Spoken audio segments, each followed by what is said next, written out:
Hello friends, welcome to Kittu classes. तो बच्चों, आज हम क्लास 10th का साइंस का ये पहला चैप्टर रासायनिक अपक्रिया एवं समीकरण के बारे में डिस्कस करेंगे और ये पार्ट 3 है बच्चों। तो पार्ट 3 में हम जानेंगे रासायनिक समीकरण के बारे में। तो बच्चों, रासायनिक समीकरण क्या होता है? किसी रासायनिक अपक्रिया को संक्षिप्त रूप में लिखना ही क्या कहलाता है? रासायनिक समीकरण। यानी बच्चों, छोटे रूप में लिखना ही क्या कहलाता है? रासायनिक समीकरण। तो बच्चों, इसके एग्जाम्पल पर डिस्कस करते हैं। देखिए बच्चों, यहाँ पे एक एग्जाम्पल लिख रहे हैं। जैसे यहाँ Mg की अपक्रिया मैं करा रहा हूँ बच्चों, किसकी? Mg की अपक्रिया करा रहा हूँ प्लस किससे? ऑक्सीजन से। किससे बच्चों? ऑक्सीजन से। और मैग्नीशियम का परमाणु क्रमांक होता है बच्चों, अगर KLMn की बात करें, अगर इसका इलेक्ट्रॉनिक विन्यास करेंगे, मैग्नीशियम का 12 होता है तो 2 8 8 2 10 2 12। और बच्चों, जिसके बाह्यतम कोश में 1 2 3 4 इलेक्ट्रॉन होते हैं उस तत्व की संयोजकता वही हो जाती है। तो बच्चों बताओ, मैग्नीशियम की कितना चार्ज? +2, राइट। ऑक्सीजन की बात करें तो बच्चों 8 होता है परमाणु क्रमांक। ऑक्सीजन का परमाणु क्रमांक कितना होता है बच्चों? 8। और मैग्नीशियम का कितना था? 12, राइट। ऑक्सीजन का करेंगे इलेक्ट्रॉनिक विन्यास तो 2 और 6। जिसके बाह्यतम कोश में बच्चों 1 2 3 4 से ज़्यादा इलेक्ट्रॉन होते हैं तो उस तत्व की संयोजकता निकालने के लिए 8 में से क्या करेंगे? 6 घटाएंगे। तो 8 में से 6 घटाएंगे तो कितना आएगा? 2। और वो संयोजकता रखनी है आपको माइनस में, राइट। ये आपकी माइनस में हो जाएगी। तो बच्चों बताओ, यहाँ -2 हो जाएगा। ये कंपाउंड कटेगा, यहाँ से 2 2 से 2 कटेगा तो यहाँ 1 यहाँ 1। 1 से कोई लेना देना नहीं है और ना ही प्लस माइनस से कोई लेना देना है। तो कंपाउंड सीधे बन जाएगा क्या बच्चों? MgO। MgO बोले तो क्या बच्चों? Magnesium oxide. क्या बन जाएगा? Magnesium oxide. अब देखो बच्चों, यहाँ पे देखिए, बैलेंस करेंगे तो यहाँ ऑक्सीजन 1 है उत्पाद में और अभिकारक में 2 है, तो कितने से गुणा करेंगे हम लोग? 2 से, राइट। और यहाँ से 2 मैग्नीशियम है बच्चों, यहाँ 1 मैग्नीशियम है तो कितने से गुणा कर देंगे? 2 से गुणा कर देंगे, राइट। ये पहला एग्जाम्पल हो गया। अब एक एग्जाम्पल और देते हैं बच्चों। देखिए यहाँ पे, अगर हम बात करें C+O2 की, किसकी बात बच्चों? कार्बन की अपक्रिया करा रहे हैं ऑक्सीजन से। किससे बच्चों? ऑक्सीजन से। तो ये बताइए, कार्बन का परमाणु क्रमांक कितना होता है? 6 होता है। अगर इसका इलेक्ट्रॉनिक विन्यास करेंगे बच्चों तो कितना आ जाएगा? 2 और 4। कितना बच्चों? 2 और 4। जिसके बाह्यतम कोश में 1 2 3 4 इलेक्ट्रॉन होते हैं तो उस तत्व की संयोजकता वही हो जाती है। यहाँ क्या हो जाएगा बच्चों? प्लस का 4। और ऑक्सीजन का निकाल चुके हैं, कितना आया था? ऑक्सीजन का आया था -2। संख्या कटने वाली है, काट लीजिए। 2 1 2, 2 दूना 4। फिर क्रॉस मल्टीप्लाई करेंगे, इसका इधर इसका इधर।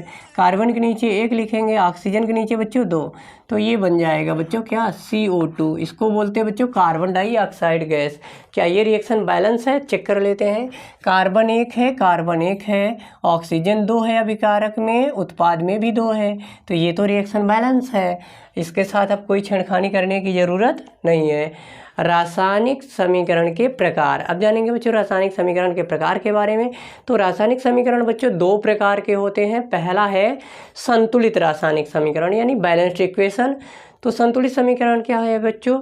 जब अभिकारक और उत्पाद में दोनों तरफ के प्रत्येक तत्व के परमाणुओं की संख्या क्या हो बच्चों? समान हो, तो ऐसे समीकरण को बोलते हैं संतुलित रासायनिक समीकरण। ओके गाइज, अब इसके एग्जाम्पल देखते हैं बच्चों, कैसे एग्जाम्पल देते हैं हम लोग। तो एग्जाम्पल देखिए, संतुलित रासायनिक समीकरण, ऐसे रिएक्शन दे रहे हैं जो संतुलित हो, बिल्कुल राइट। ले लेते हैं बच्चों, यहाँ से जो रिएक्शन बैलेंस ना हो उनको लेते हैं।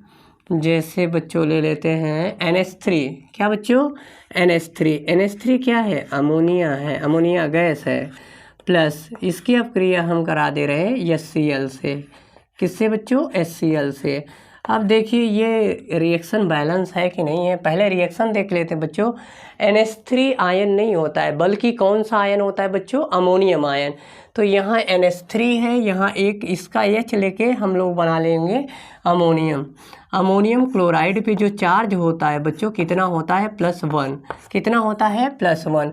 और ये भी धनात्मक, ये दोनों तो धनात्मक है, इससे कोई लेना देना नहीं है। क्लोरीन है, क्लोरीन बच्चों कौन सा आयन है, ऋणात्मक आयन है, इस पे चार्ज 1 होता है, तो ये इसका कंपाउंड हो जाएगा, ये इसका। तो जो सूत्र बनेगा, कंपाउंड बनेगा बच्चों NH4Cl। अब यहाँ लिख देंगे NH4Cl, क्या लिख देंगे बच्चों, NH4Cl। इसको बोलते हैं बच्चों अमोनियम क्लोराइड। क्या बोलते हैं बच्चों, अमोनियम क्लोराइड। देखते हैं ये रिएक्शन बैलेंस है या नहीं। देखिए नाइट्रोजन 1 है, नाइट्रोजन 1 है, अभिकारक में 1, उत्पाद में 1। हाइड्रोजन यहाँ देखिए 3 1 4, तो यहाँ भी 4 है। क्लोरीन 1 है, तो बच्चों क्लोरीन 1 है, यानी ये रिएक्शन क्या है बच्चों, बैलेंस है। क्या है बच्चों, बैलेंस है। ओके, अब देखो बच्चों यहाँ से एक रिएक्शन और देते हैं जो बैलेंस है। ओके, अब देखिए बच्चों यहाँ से हम कैल्शियम ऑक्साइड की अभिक्रिया करा रहे हैं। किसकी अभिक्रिया, कैल्शियम ऑक्साइड की अभिक्रिया किससे करा रहे हैं, जल से करा रहे हैं। किससे करा रहे हैं बच्चों, H2O से। अब देखिए यहाँ से तो कैल्शियम है एक आयन, और यहाँ H2O को कैसे लिख सकते हैं हम लोग, H2O को लिख सकते हैं O ऐसे H, है ना, ये H2O तो है। अब यहाँ से अगर हम ये कहें ये इतनी बात, तो ये OH है। क्या है बच्चों, OH। और कैल्शियम का परमाणु क्रमांक होता है 20। कैल्शियम का कितना होता है बच्चों, परमाणु क्रमांक 20। तो इसका इलेक्ट्रॉनिक विन्यास करेंगे तो 2 8 8 और 2, जिसके बाह्यतम कोश में 2 इलेक्ट्रॉन है, उसकी संयोजकता कितनी हो जाती है बच्चों, +2। ओके, और यहाँ से देखो यहाँ पे H2O यानी OH की बात हो रही है, तो OH पे जो चार्ज होता है बच्चों, हाइड्रोक्साइड पे चार्ज कितना होता है, -1। क्या होता है बच्चों, -1। अब बच्चों बताओ कैल्शियम का, और कैल्शियम के नीचे 1 लिखेंगे और OH के नीचे कितने लिखेंगे, 2। तो ये हो जाएगा बच्चों CaOH का होल ट्वाइज। OH का क्या बच्चों, होल ट्वाइज। यहाँ बताइए ये कैल्शियम हाइड्रोक्साइड है। क्या बच्चों, कैल्शियम हाइड्रोक्साइड। अब देखो बच्चों यहाँ पे अगर बात करें बैलेंस की, तो कैल्शियम 1 है इधर, अभिकारक में इधर भी, उत्पाद में 1 है। ऑक्सीजन देखिए 1 यहाँ 1 यहाँ, 2 है, तो यहाँ पे देखिए बच्चों 2 लगा, ट्वाइज लगा है ना, 2 ऑक्सीजन और 2 हाइड्रोजन भी है, तो यहाँ देखिए 2 हाइड्रोजन है, यानी ये रिएक्शन क्या है बच्चों, बैलेंस है। ओके गाइज, अब इसके बाद जानेंगे बच्चों असंतुलित समीकरण के रिएक्शन। किसके समीकरण, असंतुलित समीकरण की परिभाषा जानेंगे। असंतुलित समीकरण क्या है, जब अभिकारक और उत्पाद में दोनों तरफ के प्रत्येक तत्व के परमाणुओं की संख्या क्या बच्चों, असमान हो, तो ऐसे समीकरण को हम लोग बोलते हैं असंतुलित समीकरण। अब इसके बाद रिएक्शन देखेंगे इसके असंतुलित समीकरण के। तो इसका फर्स्ट एग्जाम्पल है बच्चों, अगर हम सोडियम ऑक्साइड देखो बच्चों, सोडियम में Na आएगा, और ऑक्साइड में क्या होता है, ऑक्सीजन आता है। ऑक्सीजन पे अभी बताया था -2 चार्ज, सोडियम पे कितना बच्चों, +1। सोडियम ऑक्साइड का जब फार्मूला जानेंगे तो क्या हो जाएगा, N के नीचे 2 और ऑक्सीजन के नीचे 1, तो ये हो जाएगा बच्चों Na2O। क्या बच्चों, Na2O। अब यहाँ से देखो सोडियम ऑक्साइड है, क्या है बच्चों, सोडियम ऑक्साइड है। अब इसकी अभिक्रिया करा दे रहे हैं HCl से। किससे बच्चों, HCl से। अब देखो हाइड्रोक्लोरिक अम्ल से कराते हैं ग्यूस ना। अब बताइए सोडियम पे कितना चार्ज होता है, अभी बताया हूँ, सोडियम पे कितना चार्ज, +1। ओके गाइज, और क्लोरीन पे बताया हूँ, क्लोरीन पे अभी तो बताया था, यहाँ पे कितना चार्ज है, -1। क्लोरीन पे बच्चों कितना चार्ज, -1।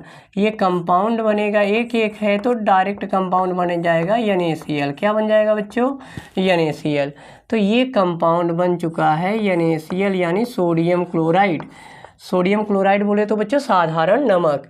और यहाँ से बच्चों NaCl बचा, यहाँ H और O बचा है, यानी H और O का मतलब बन सकता है जो सूत्र बनेगा H2O। हाइड्रोजन पे कितना चार्ज, +1, और ऑक्सीजन पे -2, तो इसका ये बच्चों, इसका ये, तो कंपाउंड बनेगा क्या, H2O। क्या बनेगा बच्चों, H2O। तो ये हो जाएगा H2O।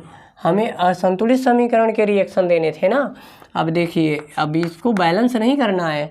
देखिए सोडियम यहाँ 2 है, यहाँ कितना है 1, तो अब तो असंतुलित समीकरण हो चुका है। अब इसके बाद जानेंगे बच्चों, एक उदाहरण और देते हैं। यहाँ पे एक उदाहरण हम दे रहे हैं पोटेशियम ऑक्साइड। क्या बच्चों? Potassium oxide. अभी बताया, तो पोटेशियम को के लिखा जाता है, ऑक्साइड को ओ। ऑक्साइड मतलब ऑक्सीजन बच्चों। ऑक्साइड पे कितना, ऑक्सीजन पे -2 होता है, और पोटेशियम का 19 होता है। तो यहाँ से करेंगे तो ये क्या हो जाएगा, इसके बाह्यतम कोश में 8 2 10 8 18। देखिए 2 8 8 2 10 10 7। पोटेशियम को 19 होता है ना बच्चों। 2 8 2 10 10 8 18, और लास्ट में जाएगा 1 इलेक्ट्रॉन। ओके, तो इसके बाह्यतम कोश में 1 है, तो इसकी संयोजकता भी 1 हो जाएगी। इसका क्रॉस मल्टीप्लाई करेंगे तो कंपाउंड बनेगा क्या बच्चों, K2O। क्या बनेगा, K2O। यानी पोटेशियम ऑक्साइड का सूत्र क्या होता है, K2O। तो K2O ले लेते हैं बच्चों, क्या, K2O पोटेशियम ऑक्साइड। अब इसकी अपक्रिया HCl से कर देते हैं बच्चों। क्या बनेगा, HCl से कर देते हैं। अब देखिए गिव्स, अब यहाँ से क्या हो जाएगा, पोटेशियम पे अभी बताया हूँ कितना चार्ज होता है बच्चों, पोटेशियम पे +1 का चार्ज होता है। और क्लोरीन पे भी तो बताया हूँ -1 होता है ना, क्लोरीन पे -1 होता है। क्रॉस मल्टीप्लाई करेंगे तो कोई फ़ायदा नहीं होगा, ये डायरेक्ट बन जाएगा क्या, कंपाउंड KCl बन जाएगा। तो ये हो जाएगा बच्चों पोटेशियम क्लोराइड। क्या बच्चों, पोटेशियम क्लोराइड। अब H और O बना है, तो यहाँ पे H पे कितना चार्ज है, +1, और ऑक्सीजन पे -2 चार्ज। तो कंपाउंड क्या बना है, H2O। क्या बना है बच्चों, H2O। अब यहाँ से देखिए, ये पोटेशियम क्लोराइड हो गया, ये जल हो गया। अब यहाँ से देखिए, यहाँ पोटेशियम 2 है, यहाँ 1 है, तो अनबैलेंस है कि नहीं है। तो आई होप बच्चों ये टॉपिक आप लोगों को अच्छे से समझ में आया होगा। यदि ये वीडियो आप लोगों को पसंद आए तो प्लीज़ लाइक शेयर सब्सक्राइब ज़रूर करें, और बेल आइकन भी दबा दें ताकि समय समय पर नोटिफिकेशन मिलता रहे। Thanks watching for video.